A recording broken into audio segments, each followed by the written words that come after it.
Hey everybody, what's up? Good afternoon, good evening, good morning, whatever is appropriate for you. Chad Wesley Smith here, another episode, Beers with Chad. Not drinking beers today because I gotta go coach my first and second grade, well really first and kindergarten, their flag football team, Costa Mesa 49ers. 2-1, tough game last week, very good team that we played against, but we came much closer to them than any other team has so far. So yeah, can't be drinking beer before I gotta go coach some insane 7-year-olds. So I have only the finest raspberry lime spindrift. Cheers to you fine folks. So today, in the open here, gonna talk about just some updates on the most difficult sport rankings episode. A lot of feedback there, still get a lot of comments on that Instagram post. If you haven't checked that out, check the full episode out with the context, so you can actually understand the why behind it and not just blindly react in rage that your favorite sport isn't ranked number one. Gonna talk about that. Gonna talk about how I learned about coaching and program design, a question I got on Instagram today, so I figured I'd give a little bit of my background there. And then I have the beautiful Marisa Inda on, and we talk about Diddy. We talk about the P. Diddy scandal, raid, all that stuff. Marisa, not a conspiracy theorist, but she dabbles. She dabbles in the realm. So she did some extra research on all that stuff and comes and shares some of her findings, and we talk about that. So as always, Beers with Chad is brought to you by the Juggernaut AI app. You can use code BEERS to save on your subscription when you visit juggernautai.app, and this will give you fully customized, individualized strength training programs. So it's looking at your gender, age, height, weight, strength, experience lifting.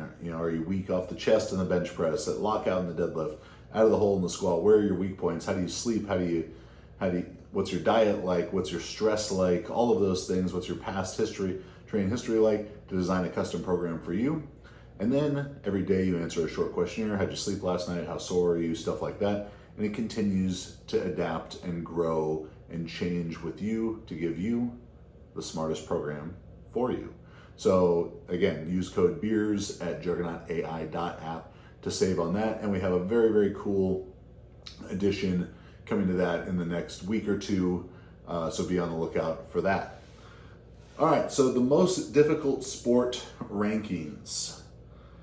The first thing I want to talk about in regards to that is the word difficult.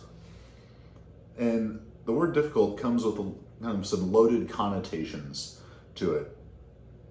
And I think people use that, or those connotations lead them to feeling that certain sports should rank higher within the framework that I ranked them with. I don't know that framework was necessarily the best, but if you listen to that episode, I did that because it's the same structure that ESPN used for their rankings. This category by category, like how much strength on a scale of 1 to 10 is required to be good in this sport, speed, agility, that type of things. How demanding are these sports in that area? Where difficult, I think, has a connotation maybe of uncomfortable, which endurance sports certainly, and this is still subjective, and there are people who are going to be much more uncomfortable doing a speed power sport. But for the most part, endurance sports are more uncomfortable to do than speed power sports or a lot of team sports. But does that make them more difficult? For my purposes, no. I'm trying to take the connotation away from the word difficult and contextualize it more as like most challenging to achieve success in. So if you have a sport like distance swimming, where you have one technique, freestyle, and one main quality that's being tested, endurance, and there's a little bit of strength and some flexibility and some mental, fortitude, but a pretty simple sport in that sense compared to something much more complex like MMA, where you have tons of different techniques, strength being tested in a significant way, speed, power, agility,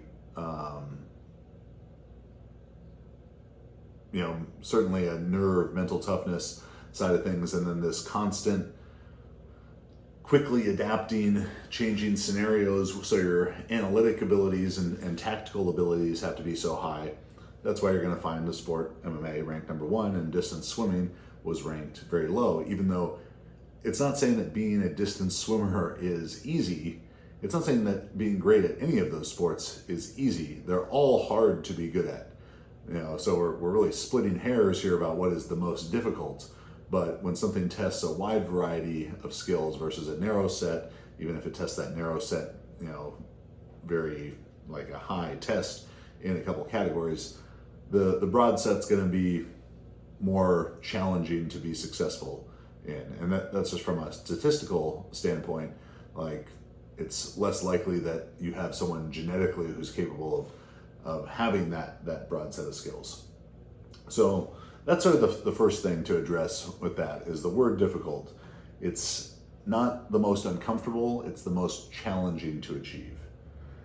Found through this, and I kind of knew that this was going to be coming, but people really stood out to me that people love 3 things. Apologies for my gross pinky if you had to look at that. People love 3 things. They love, first off, arguing that their own sport is the most difficult. The odds that, after someone came on and said, no, swimming is the hardest, no, soccer is the hardest, no, triathlon is the hardest, whatever it is, and then I clicked on their profile, assuming that they didn't have a private profile, which most internet commenters do, and I frankly don't think, if someone has a private profile, I feel like they shouldn't be allowed to comment on anything. I think you should have to comment like with a real name. But when they didn't have a private profile, or I could tell what they do, maybe from their photo, 9 times out of 10, they were arguing for their own sport. Not a surprise, but this kind of speaks to people's lack of critical thinking and ability to remove personal biases from a situation. Not that I'm perfect at doing that, but I think I did a better job at it than everyone who was commenting, arguing for their own sport. Notice the sports that I've done, one of them, second to last, powerlifting, throwing kind of a little bit below the halfway mark, strongman in there, sports that I had done though. They also love ignoring the context of a discussion, So was I able to explain my rationale behind every category and every sport in a 90-second Instagram reel? No, I was not. Did I even do that necessarily in the 45-minute or whatever it was podcast? Probably not completely, but people who, just saw where the sport they wanted to be ranked higher was ranked, and then wanted to argue about why, rowing, a sport that I didn't even rank, well, that requires, elite endurance and strength and power and mental toughness, and ignored, the rationale behind any of the other rankings or what, thought went into each category. Of course, they missed the point. Am I surprised by this? No.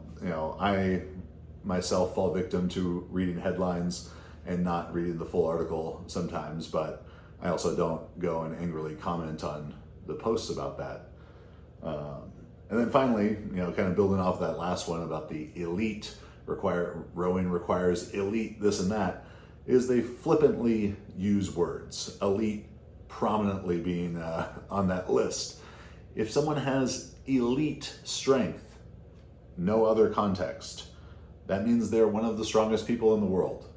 Now, if they have elite strength for insert whatever sport you want here, a little bit different discussion, but elite strength for even a sport that requires, pretty good strength, let's say American football, elite strength for an American football player is not elite strength for a strongman or powerlifter. That's why like American football linemen got 8 on strength and not 10, like some people would want to argue for. So words have meaning, they're significant. You can't just throw them around. You can't create, if you want to create your own definitions for all of this and post your own list please, I encourage you to. I probably won't look at it because, well, frankly, I don't care about your opinions that much on it. Which brings me to my next point: why my opinion is better than yours, or at least most of the people commenting on it. And I say that, and I know I sound like a dick when I say that, but there's a lot of comments on there like, well, have you ever even played ... And I really enjoyed that most of the time I got to respond to that. Yes, I have played soccer. Yes, I have played, insert it here, or I have coached it at a fairly high level. So it became easier for me to tell you the sports on that list of the 39 sports I ranked that I have not either played competitively or coached as a strength and conditioning coach, physical preparation coach, at least the high school level, if not often the college, national, or international level. So the sports on that list that I haven't been involved with at that level were boxing, gymnastics, tennis, skiing and snowboarding, rock climbing, figure skating, though in the figure skating I did talk specifically with Janice Okamoto, who's been a national level competitor for figure skating and weightlifting, diving, distance cycling, and cross-country skiing. So those 9 sports out of the 39, I admit, I have very little intimate knowledge of. But, several times I said, have you ever even played water polo? I'm like, yeah, I played it a little bit as a kid, but I was a strength coach for high school, college, and national team water polo players. So I feel like I have a pretty good grasp on the demands of water polo. Is one person equipped to answer every single question about every single one of these sports? No, not even I, who have a very high opinion of my own opinion, is arrogant enough to think that. But I am very confident in saying that of single individual people who are going to take, a couple hours out of their own afternoon to make a list like this, I probably have the most diverse and in-depth background in the widest, broadest variety of these sports. So I just value my own opinion on it more than someone whose entire sport history is in gymnastics and they want to tell me how gymnastics should be number 1, or entire sport history is in swimming and they want to tell me how swimming should be number 1. But that's all not to say that, my list is without fault. So here are some revisions I would make as I had more time to reflect on them. A couple of good points here and there made in the comments of things. So some revisions I would make. I would move wrestling ahead of rugby. I think I scored wrestling too low on the speed side of things. I only gave it a 5 because, well, there's not any running, there's not any sprinting in it. But as I watch more wrestling and see particularly the lighter weight class wrestlers, they are incredibly fast, explosive, quick, and really, really remarkable athletes. Like I saw this video of a kid the other day, 16 years old, 6 foot, 210 pounds, just doing flip after cartwheel after front flip after back flip, up and down the wrestling mats, and just astounded by his abilities in this regard. And would he be an elite gymnast? No, because he's 6 foot, 210 pounds. But his ability to move his body powerfully and with great speed really struck me. So wrestling, I'm moving up to now number 2. Gymnastics. Gymnastics is a tricky one. First off, I should have split gymnastics into 2 categories, into men's gymnastics and women's gymnastics, because the disciplines are different, so the demands are different. Men's gymnastics would have gotten a little bit higher on a strength score, maybe a little bit lower on a flexibility score relative to women's gymnastics, if women's gymnastics is a 10. And they both probably should have been moved up then to a 9 for nerve. I'm not going to put them as a 10 for nerve because, well, no one's trying to, if it was like contact gymnastics and there was 2 people doing floor routines simultaneously and you could tackle the other person in the middle of their floor routine, that would be a bit different. But gymnastics is tricky, and there was a couple of people who commented about how, well, gymnasts, they could shoot a basketball and throw a football and do all this, but those guys can't do gymnastics. Sure, true. That's not what the rankings were based upon at all. Is gymnastics the best base for all other sports if I had to pick one? Yeah, it definitely is. But gymnastics doesn't have really any tactical, analytical aspect to it because you're performing a preset routine. You're not having to adapt to a defense or this outside stimulus as you go. For women's gymnastics, I think it does hurt the argument of it being the most difficult sport when, save very, very, very, very few exceptions, the time where the people are most elite at it is 16 to 19 years old. So you just have a shorter time to develop that ability, and it's remarkable what they do. But if, by law definition, a child is the person who is the best at it oftentimes, I have a hard time putting that above sports where people have to spend longer to become the best at it. Swimming. Well, sprint and distance swimming. And, I'll admit my personal biases here. Endurance sports I find to be incredibly lame. I just always have. They've never interested me, probably because I've never been someone who was going to do or be good at endurance sports. I was over 10 pounds at birth and 275 pounds when I was 17 years old. So I never aspired towards triathlon or distance cycling or anything. But I'd been around enough triathletes and enough long distance runners at elite, college and beyond levels to know that their physical skills were not particularly transferable to a lot of other things. So it never really interested me. So I did probably let some personal bias seep through here. But for both swimming, sprints, and distance, somewhere where I definitely think I discounted them was flexibility. They both should have been a little bit higher there. And maybe a point or two higher for coordination. That's going to be a little bit individual. If someone does one stroke versus like a medley swimmer, the medley swimmer's got to be more coordinated than the one stroke. Swimmer, sprint a little bit higher than distance on the coordination side of things, just because it's harder to move faster with great coordination. But that would have moved them both up a couple spots, moving distance swimming out of the last spot, moving powerlifting down to the last spot. Sorry, powerlifters. But it's just lifting weights. I did it.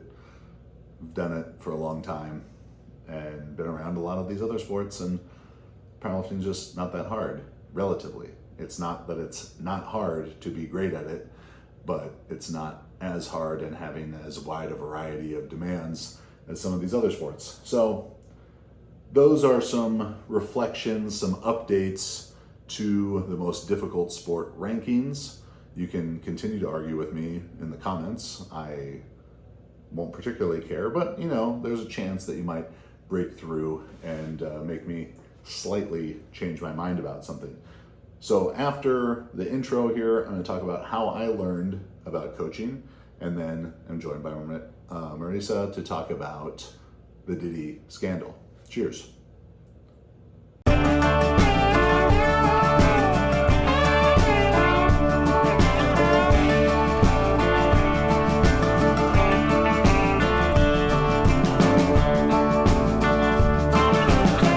Welcome to Beers with Chad. All right, so today on Instagram, I was asked about my recommendations or how I learned about coaching and program design and what recommendations I had for the question asker. So my answer here was going to kind of go beyond the scope of what I could post in a story. So I wanted to talk about it a little bit more in depth. And the first way that I learned about coaching and programming, and strength coaching specifically here, is by doing it, is by writing my own program and training really hard for a long time. I began seriously lifting weights as a freshman in high school when I was 14 years old. And from then until now, with, maybe about 2.5 years of exception in the last 23 years, have written my own program. I was 14 in the year 2000, a much more barren internet scape for learning about strength and conditioning, but I would scour the early 2000s internet for all the information I could find. I remember Critical Bench was a big one that I liked. There was this Australian, Queensland weightlifting website that I liked a lot. Elite FTS, Westside Barbell. I would read those articles religiously. Like every new article that came out that I could find, I was reading it. And then I trained hard, very hard. In high school, it was not uncommon for me to train 3 or 4 hours a day, 5 or 6 days a week, a mixture of, my own track and field practice, throwing the shot put, football practice when it was football season, but then medicine ball throws and plyometrics and lifting, weightlifting, powerlifting style training, bodybuilding style training, all kind of mixed and mashed together for very, very hard training. And I was, by high school standards, very big, strong, fast, and athletic. Like my senior year of high school, I weighed about 270 or 275 pounds, and I could dunk a basketball and ran like a 4.8 40-yard dash, about 6 foot 275, while benching 365, squatting 550. Not great depth in the squat. I probably squatted like 600, but it wouldn't have been a powerlifting legal depth, but was putting the weight on my back and moving it around. In the high school, one of my big things I did in my training in high school was those jump soles. If you're familiar, strength shoes are a similar thing. If you ever had an East Bay catalog, you would have seen those. And they're these front platform shoes. So your heel is off the ground and you get extra Achilles stretch in it. And it's supposed to make you jump higher, run faster, all that stuff. And the workouts that come with it, they're fucking brutal. Like 500 contacts of different plyometrics and skipping and hopping and bounding and everything. And I would do those workouts like 2 or 3 times a week before I would lift. And this was sophomore going into junior year. Yeah, going into junior year of football, and then before junior season track, and then again the next off season. And the smallest I was at this time was like 240. So bigger than probably their intended user, but doing all this stuff and having this goal in mind of being as big, strong, and explosive and powerful as I could, I also made sure that I was questioning along the way, is this helping? Is this working? And, maybe just had some natural aptitude for it and some luck. People like to do what they're good at. I was good at sprinting and jumping and squatting and power cleans and that kind of stuff. So I gravitated towards more of that, while maybe a lot of other high schoolers like doing curls and more bodybuilding type of stuff, which is just not going to be as useful for athletic development. So I gravitated towards that stuff and then questioned how it was working along the way. And I had very simple metrics of how well is this working. Can I run faster? Can I jump higher? Am I throwing the shot put further? Less specific indicators to, can I dunk now? Can I dunk a tennis ball, a volleyball, a basketball? I would do this overhead backwards medicine ball throw and try and throw, like a 10, 12 pound medicine ball onto the roof of our gym. I would see where it would hit up on the wall and kind of like gauge that mark. How many stairs could I jump up at a time in like a broad jump type of thing. So rudimentary, but effective indicators, and then just kind of thought critically as well as I could 15, 16, 17 years old, what is helping, what's not helping? What do I like and not like in regards to the results it's bringing me? I continued to think critically about that for people that I coached, which I became, because we didn't have a strength coach at our school, I became kind of a de facto strength coach for other guys that I played high school football with. And then even a little bit more formalized of that when I was like a senior in school, and our football coach being like, hey, can you help Steve? Can you help Kevin? Brad, these younger guys on the team, can you help them in the offseason and get them going? So I thought about it with them. Then I started coaching formally as a paid professional coach my first summer out of high school, helped run the offseason. No, sorry, my second summer.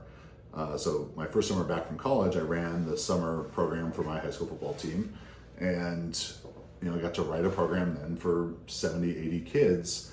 And now I went from having one guinea pig myself, to then when I was helping other guys on the team, I just had 5 or 6. Now I have like 75 guinea pigs, and get to get more feedback and see how different people respond, and figure out what was working and what wasn't working. So along with that, of a lot of experimentation, trial and error, and critical thinking about the feedback I was getting from that, the other area where I learned how to coach a lot was by actively seeking out information from a broad variety of sources. And I didn't do this intentionally. It wasn't like I was 15, 16 years old and I was like, I'm going to talk to all these different coaches and learn how to do it, and that's going to make me a better coach 20 years from now, when I'm talking on a podcast about this. It just sort of happened. It was my natural inclination to do this because we didn't have a strength coach at the school, and because my shot put coach was not our school's coach. I had a different kind of private coach, but he didn't do my strength, he didn't do my lifting, just my kind of, I call him a technical consultant. He just coached me in the ring. I would be at these track meets, high school track meets by myself, or with my parents, but without a coach. So I sort of gravitated and latched on to a couple of other coaches who had good throwers, because I knew, well, those guys are good coaches, so I want to learn what they think I should do. So that was Tony Chiarelli and Bill Pendleton, who were hugely influential to me early in that time. And I'm eternally grateful to them for answering my questions. I was their competition, more or less, but they were always very helpful and kind of took me under their wings there, because I think they could see how passionate I was about it. So going to Tony's clinics and then talking to him, who's a great weightlifting coach, a great throws coach, and talking to Coach Pendleton, also a great throws coach, football coach, strength coach, about what they were doing with their guys, what they thought I should do, what they've seen work. That was where I was gathering information. Then as I was getting recruited for track, I would go to my visits, my college visits, University of Arizona, Arizona State, Cal, and talk to the coaches about training, about my training, about how I can train better. And I think that they were always sort of taken by that, like, wow, this guy really cares about improving. And I did, and I do, but I wanted to gather that information. So I'm getting, high school football strength and throws coaches. I'm getting college sprint coaches, multi-event coaches, throws coaches. Like, I was talking to everyone because I wanted to be the fastest. I wanted to jump the highest. I wanted to be the strongest. It wasn't just throws coaches. Then as I got to college at the University of California, Berkeley, getting some time, talking still to our sprints coach, to our hurdles coach, to our multi-events coach, to the throws coach, to the strength and conditioning staff. We had a coach, Mike Velasquez, who was the head of Olympic sports strength and conditioning, and he had come from De La Salle High School, which to me was the pinnacle, 12-year, 151 game winning streak. He was their strength coach for the large majority of that streak. So getting to talk to him about what they did.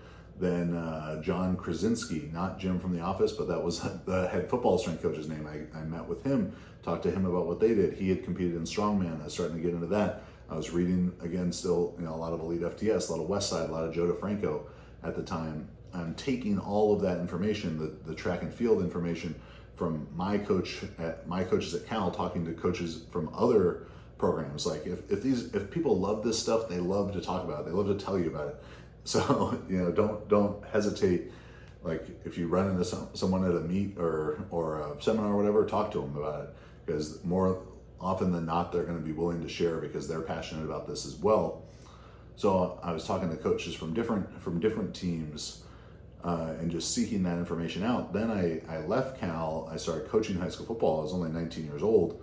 And I was running our strength and conditioning program now for the entire year, not just the summer. And then started going to seminars, to strength and conditioning seminars, to football coaching seminars that had strength and conditioning elements to them, meeting more coaches, getting more diverse opinions, taking what worked, harness good, block bad, harness good, block bad, like Kevin Nealon says in Happy Gilmore. So I was getting this diverse base, and one of my favorite books, Range by David Epstein, he talks about this. And I see a lot of times with, let's say, powerlifters and powerlifting coaches, is that's like the entirety of their experience. So if all you've got is powerlifting experience, all you've got are powerlifting answers. But sometimes you need some thinking, outside that powerlifting box to solve the problems.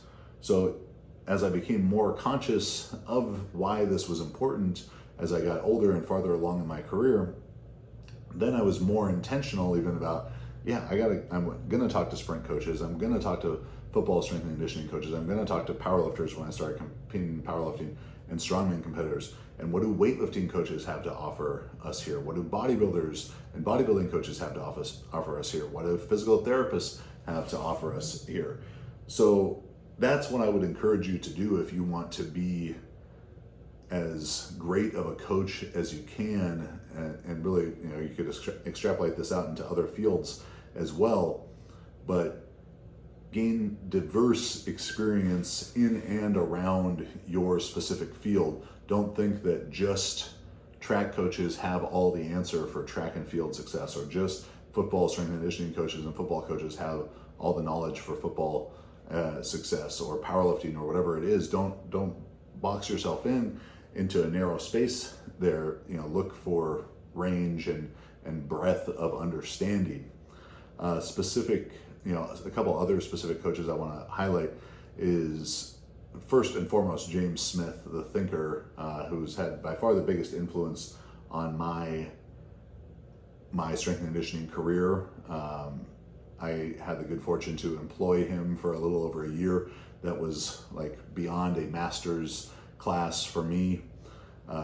Everyone says, read Super Train, read Science and Practice, read Transfer Train, all this stuff, these translated texts, and people read them.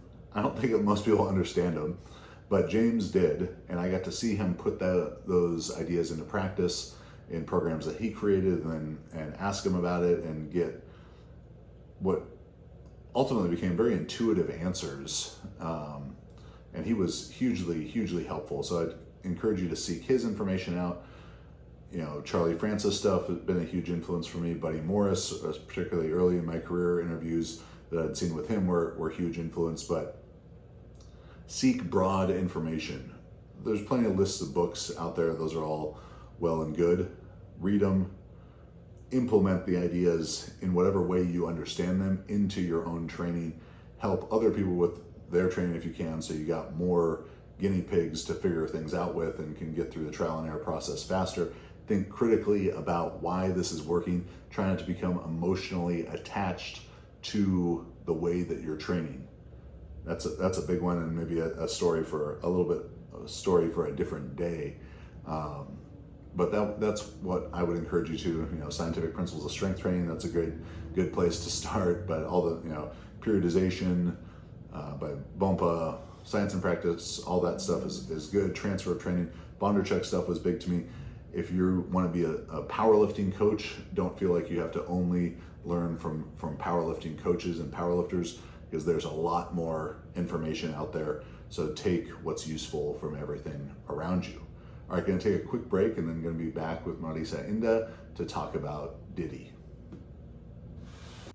Today's episode of Beers with Chad is brought to you by the Juggernaut AI app. If If you want the smartest program for you, fully customized, adapts to your feedback, grows as you grow as a lifter, visit juggernautai.app and use code BEERS to save on your monthly subscription.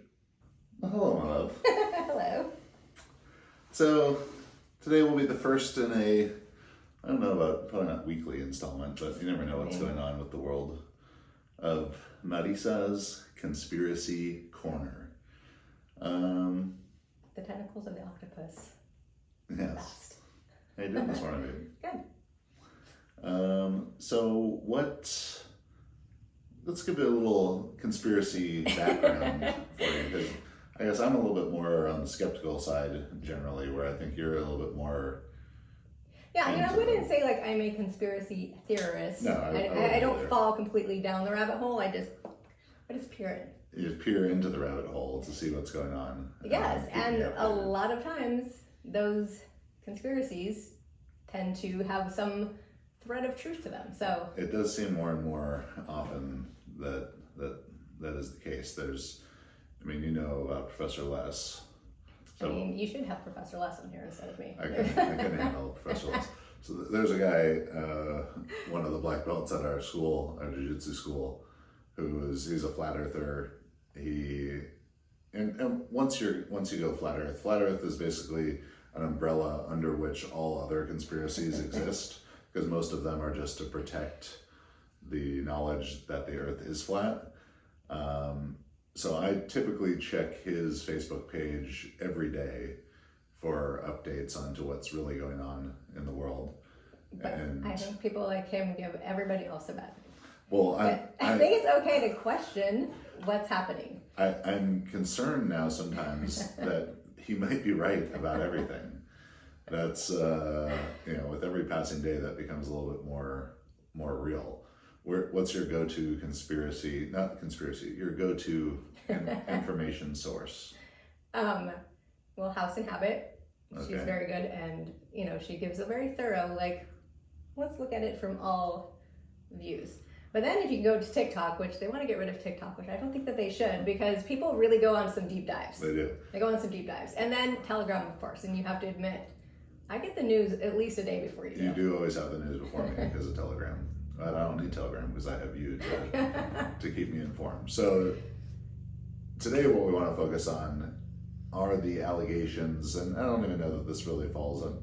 It does fall under the conspiracy. It's got the conspiracy angles to it for sure, but of Sean Diddy, P. Diddy, Puff Daddy Combs. I mean, he goes by many names. A man goes by many names. He's a man of many interests. So where do you want to start with Diddy? Well, I think, like you were saying, people are assuming this doesn't fall under any type of conspiracy, but if you follow the conspiracy people down the rabbit hole, he's just a pawn in a bigger conspiracy, which is political things. Having, what's the best way to get things in your favor is to get blackmail on people who have higher positions than you have. So we talking Illuminati? We're talking political figures here, and I think it goes way back to the late 80s, early 90s with Puff Daddy and everything that was going on there. But again, he's just a small pawn in a bigger conspiracy that involves people that are higher up. So there's rumors that he knew that the FBI was going to come and raid his places, and that they let his private jet go to Antigua and land there because there was documents there that have people's names in it that go further than just musical artists. You're talking political figures that. Because we're talking, I'm seeing Puff Daddy get. And these are all allegations. Yes, yeah, allegedly. But allegedly. Don't sue me. Don't sue me, Diddy. So Diddy's kind of getting framed, not in the sense of fake, but he's taking the fall. Framed in the same way of Jeffrey Epstein, not framed in the sense of the word of he didn't do this and he's being framed with this, but he's being portrayed similarly to kind of, I think, how people see Jeffrey Epstein as, when Alex Acosta said that he belongs to intelligence, so about Jeffrey Epstein, that maybe people are thinking the same kind of thing about Diddy, that he was being used as a pawn to gather information about other famous people and bad things that they were doing. Yeah, and because then it creates this umbrella of blackmail where people then have to owe you favors because they get afraid of information coming out that's going to make them look bad. So 6 months before the raid, P. Diddy released all publishing rights on his artists, which, like, why would he ever do that? And there's a ton of money in that. But they all had to sign NDAs that they would not say anything bad about P. Diddy. And if you backtrack even further than that, in the late 80s and late 90s, let me get the names right here.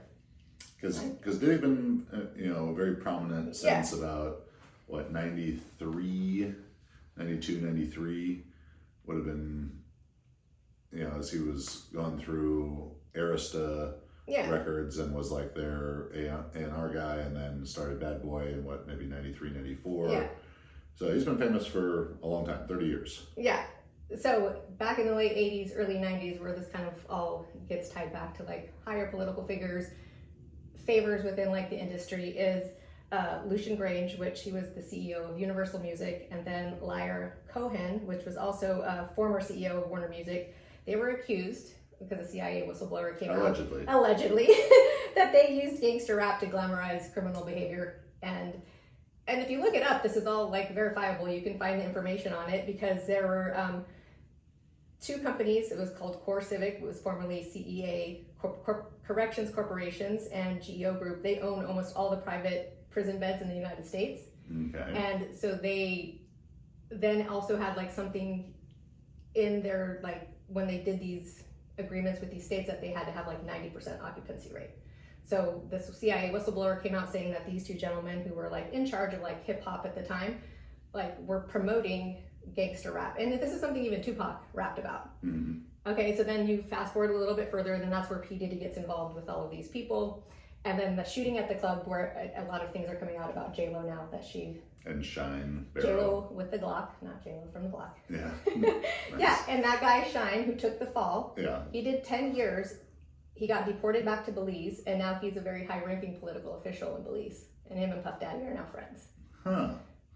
So I said, we could do like a whole chart here, and it could just really unravel into something crazy. It's such a trip when you think, because that was like 1999, 2000, when J-Lo was dating then Puff Daddy. Mm-hmm. Maybe he was P. Diddy about that time. So many name changes. But such like a J-Lo seems so far removed from someone who would have dated Diddy at this point in her life.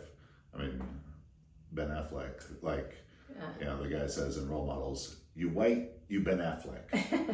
And it's very different than Diddy. So what they're saying, J-Lo is a weapons mule. Something like that. That she was, I don't even know if she's implicated in anything other than like she knows more than she's letting on. But that the guy who ended up taking the fall is now like a political figure in his country. And it's like, well, people will question, well, why is that? There's all these ties to then other favors and other, like the prisons being able to get these big contracts from all of these other states. But why? Is it because there's, information on all of these other people? How does this relate, though, to Diddy, the diddler?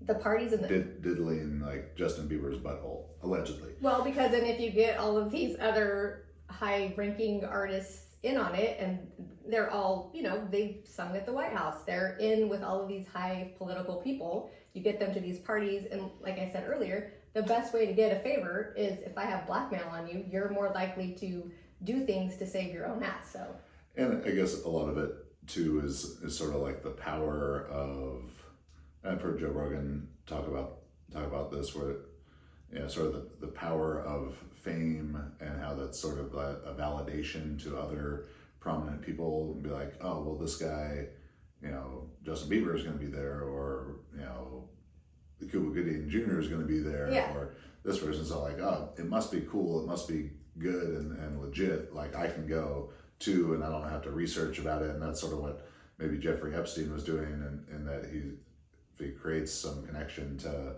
Bill Clinton or Bill Gates, and other people are like, oh, well, this guy knows Bill Gates, or I guess originally Les Wexner, and they're like, well, Les Wexner is a rich, successful guy, and I'm a rich, successful guy, so this guy must be legit to know for rich, successful guys. So Diddy's just kind of using that same sort of,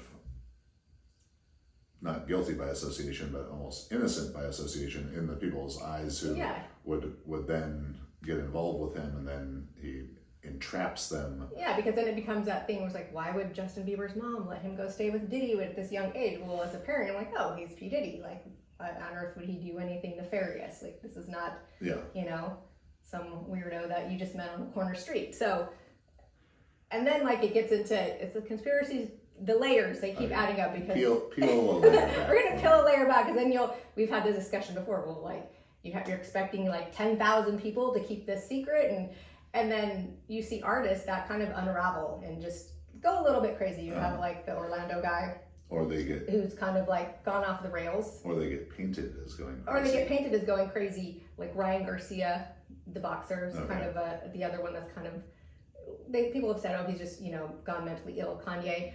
But the conspiracy behind that is like these people knew things and then they got MK Ultra'd. Oh, okay. Which, that is also something that the CIA and the FBI these are programs that they do have in place to kind of, mind fuck you, if you will.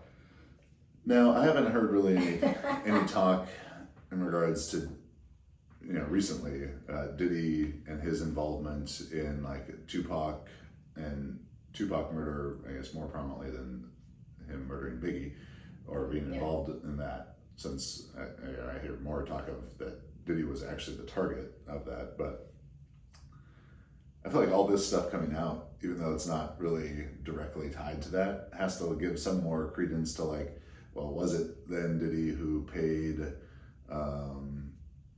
Keefe D and the Crips to go and murder Tupac, and was that revenge? And yeah, because the bodies start lining up. Yeah. Cassie, people even in his ex-wives, ex-girlfriends getting paid off. Kim Porter, and other people before that. If you go down the rabbit hole, it's like, oh, dead. Because paid off. When I heard people talk about, Diddy paid the Crips for protection, and he paid the Crips to pay Keefe D to murder Tupac. Allegedly, yeah. Well, I mean, Keefe D's arrested now. But I kind of always thought, because particularly in the 90s, and, when it was like Death Row versus Bad Boy, it was like, well, P. Diddy, Puff Daddy, is a bitch. He's like Suge Knight is a gangster. Yeah. Puff Daddy was a little dolphin teeth, do his funny dances, like he's a music guy, he's not a fucking gangster. But now it's like, well, was he actually a gangster the whole time, or whatever this, a puppet master. Yeah. So it does kind of it changes my perspective on events of 25 years ago. It really does. When you start looking back, and then you really start connecting the dots. Like I said, the tentacles, you could go crazy. You could build a whole room and just start lining it up. Well, I mean, there's a little wall space back there. Space back here. Yeah, that could happen. Of the allegations in these different Diddy lawsuits and things coming out now and speculation, which one is the most surprising to you? The most shocking? Or the name involved that you're like, whoa, that's not a name I was expecting to see. There's a lot of names. Like, I loved Cuba Gooding. And like Cuba Gooding's Chachi, not Chachi. Scott Baio is Bob Loblaw is intertwined with the Diddy thing. I thought he was totally unrelated. It's hard to know, because there was so many parties where people get invited to. And even other rappers who had been like, I was told to leave 30 minutes before the devil comes, and that's what Denzel Washington would tell everybody, like, leave 30 minutes before the devil comes. Like, it was well known, like, if you don't want to be involved, you need to remove yourself from the situation. And there was things happening where they were like, it's people you wouldn't think. That's when the adrenochrome starts flowing? Probably. That's a whole other conspiracy. Because this talk with, and this goes beyond Diddy, and you've heard me say this many times, but like, when it's always like, oh, the global elites are pedophiles and this kind of stuff, I'm thinking to myself, like, if I'm a multi-millionaire, most famous person in the world, billionaire, private jets, all that stuff, why the fuck am I, trying to bang 15-year-old Justin Bieber, and I'm a man? Like, but I think is it a thing of like they just get so sick of 20-year-old Victoria's Secret angels that they're like, I've had a lot of the most beautiful women in the world, but you know what sounds interesting? I think what it is child trafficking is still, and always will, hopefully, be a big no-no. Like, that's the one thing you can blackmail people with. Like, being gay, doing things like that. I feel like now it's not a blackmailing type of pun. So, like, yeah, if you're, it gives you ability to then still maintain and have power and control everything. Yeah, but why are so many people being enticed by? I don't think they get enticed. It's kind of like when you think about they're just around it, and now you're guilty by association. Or you're guilty by association, or you become guilty. There's this whole thing like with cartels. I'm just going a whole different route here, but with cartels, and people always ask the question, like when you get border patrol people or that get involved with cartel, or even political figures in Mexico that get in bed with a cartel, it happens almost accidentally, where you get one favor to help control something, and then before you realize it, holy shit, I'm in bed with these people that I never should have done one good thing with. Literally in bed? Or figuratively in bed. I mean, I think that's the same thing that happens in these types of things. Like, maybe you're there and you witness something and you don't say anything. Yeah. And then you become guilty by, oh, well, you were there and you didn't say anything, so now I have this over you. Yeah, now you're involved. You're involved. Because, the amount of the gay pedophilia side of the global elites, it always makes me wonder, do you have to be a pedophile to become a global elite, or do you become a pedophile after you're a global elite? I think is it some sort of rite of passage, or is there some special brain chemistry going on? I just still feel like it's not a brain chemistry. I feel like it just still becomes, that's still a thing that everyone can be blackmailed with. So it's not necessarily that it's actually that those guys are doing that. It's this, that they're around it and don't. I mean, who knows? Because that's always been the most confusing part to me. That I'm like, why would all these super rich famous guys be like, yeah, we'll bring in the 12-year-old boys, that's what we're into. And it'd be so like consistent, or or that's just what you're hearing about, and then there's blackmail and other things with like affairs, whatever, and then you can garner favors and things that are going to make you more money and give you more power and control. Like I said, if you go back to even just the prison industry in the late 80s, 90s, how does one company, which ends up also being tied back to BlackRock, because they own, but it's like, how do they, when you control all of that, how are you the only one that gets that bid without anyone else bidding on it? And is that why the FBI would be sending letters to NWA trying to talk about, you can't play this song, but then they really knew that it's going to make them want to play it more, and we're going to give them this attention, it's going to make it more popular, then more people are going to go in our private prison, and then we're going to control the world. Maybe, but I mean, you can look it up, and that is a thing. It does become, why do you allow something to go out, and then, that letter to NWA really helped their popularity. FBI gave them a lot of free publicity with that. Yeah, but true. Predictions on where I think the Diddy scandal I think just like here. with the Epstein scandal, the only people who will fall is people that aren't big enough to cause a big ripple in the ocean. And I think Diddy is falling at this point. Everyone's like, well, why would they let him fall now? It's like, because I think when you have the exes and these other people coming out against him, now it's become like, oh shit, there's too much going on around you that's causing, concern for other people that too much information on. So related, some CIA handler being like, Cassie, it's time, go now. There is speculation that he will not survive this if he's got to go to court and talk and all of that. Like physically survive. Physically survive. Have the old, One of those special heart attacks where the back of your head blows out. Maybe, yeah, one of those. And then, you know, again, the people who will fall are people that are probably just not deemed worthy enough to, or that people will care enough about what they say. They'll be like, oh, that's enough for us, you know. Let Cuba go down. Not Cuba. Yeah, I mean, not show me the money. Rod Tidwell. It's been quite the fall from grace for Rod Tidwell here. It has been. All right. Well, if you have other conspiracies that you'd like to hear some opinions on, or, you know, we'll say controversial news topics. Yes. Marisa's always excited to. I am. I love a good conspiracy. Yeah, you get the extra insights from your hairdresser. And oh yeah, I mean, it's a full on, we are watching a video today, and that's what we do. Yeah. It's amazing. All right, thank you. Thanks, babe.